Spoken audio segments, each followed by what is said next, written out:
पिता, पुत्र और पवित्र आत्मा के नाम पर आमीन। Hallelujah. Praise the lord. Yeshu की स्तुति हो। यीशु को धन्यवाद।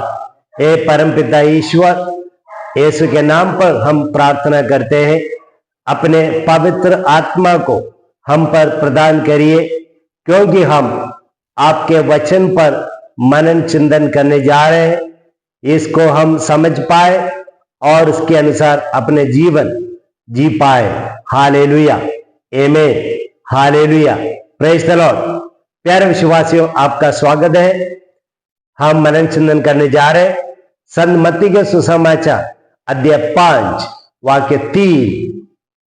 वहां पर लिखा गया है, धन्य है जो अपने आप को दीनहीन समझते हैं, स्वर्गराज उन्हीं का है।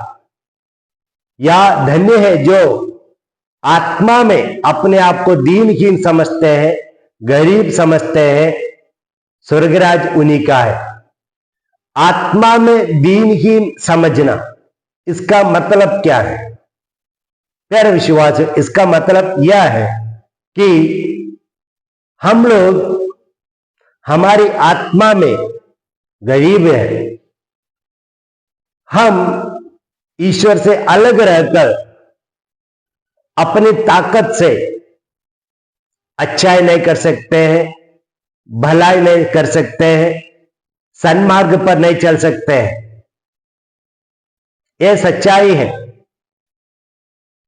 और अगर हमें एक सच्चा जीवन, अच्छा जीवन, धार्मिक जीवन, एक सुंदर जीवन जीना है, तो हमें ईश्वर की मदद की जरूरत है। हालेलुया।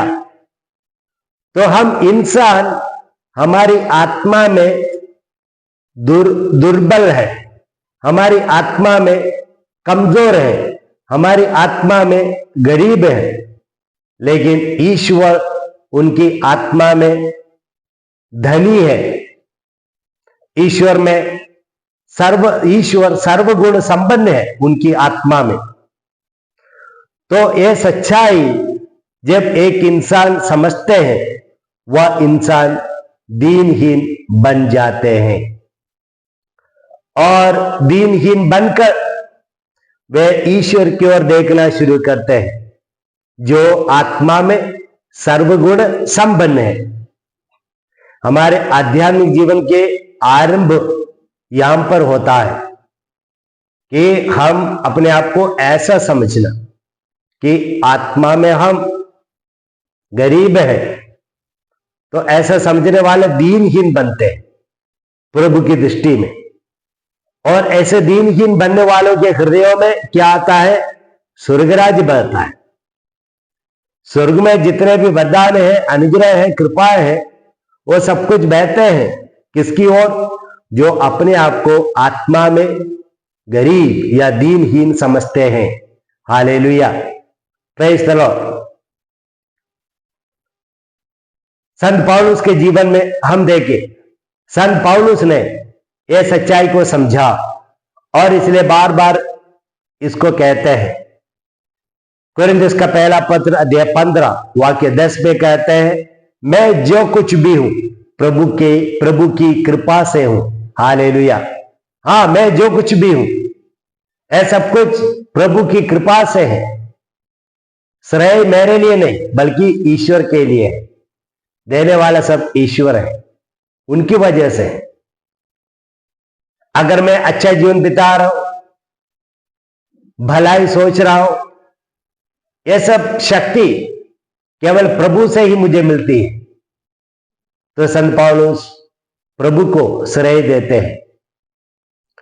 कुरिन्थियों के दूसरे पत्र में अध्याय 3:5 में संत पौलुस कहते हैं, अगर मैं अच्छा वक्ता हूं, अच्छी तरह बोल पा रहा हूं, वैसे कॉम्पिटेंट मिनिस्टर हूं, सामर्थ्यवान हूं, ये सारे सामर्थ्य मुझे ईश्वर से मिलता है, ये मेरा कुछ नहीं है। ऐसा संत पौलुस कहते हैं। ऐसा मत सोचो कि मेरे अंदर से आता है, नहीं, ऐसा मुझे मिला है। कहां से? सर्वगुण संपन्न ईश्वर से मिला है। और ईश्वर से प्रवाहित हो जाता है और वही मैं आपको देता हूं। तो असल में ये आता है ईश्वर से, इसलिए संत पौलुस वैसे कहते हैं।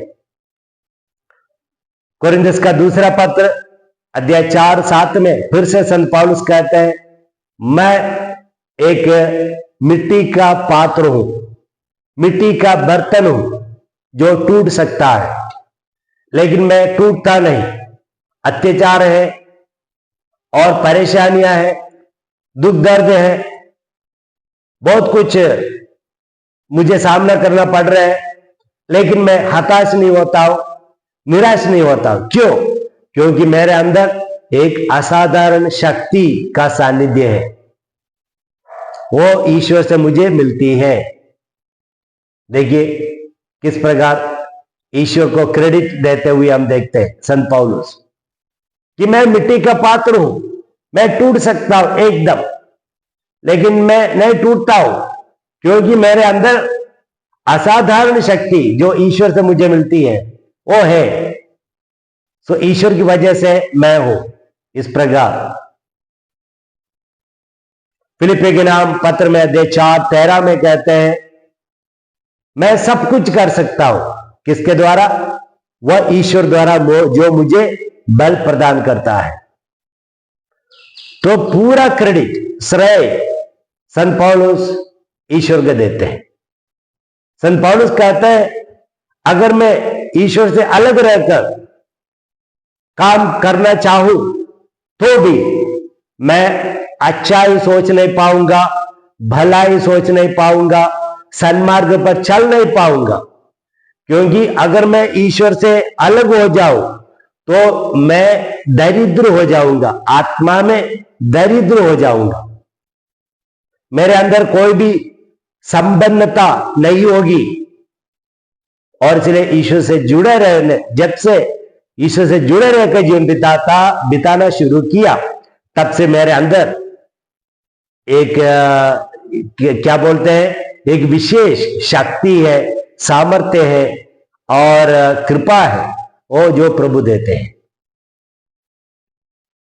यीशु ने स्वयं कहा है संत यूहन्ना के सुसमाचार 15:5 में, मुझसे अलग रहकर तुम कुछ भी नहीं कर पाओगे, क्योंकि हम आत्मा में दरिद्र है, दुर्बल है, कमजोर है।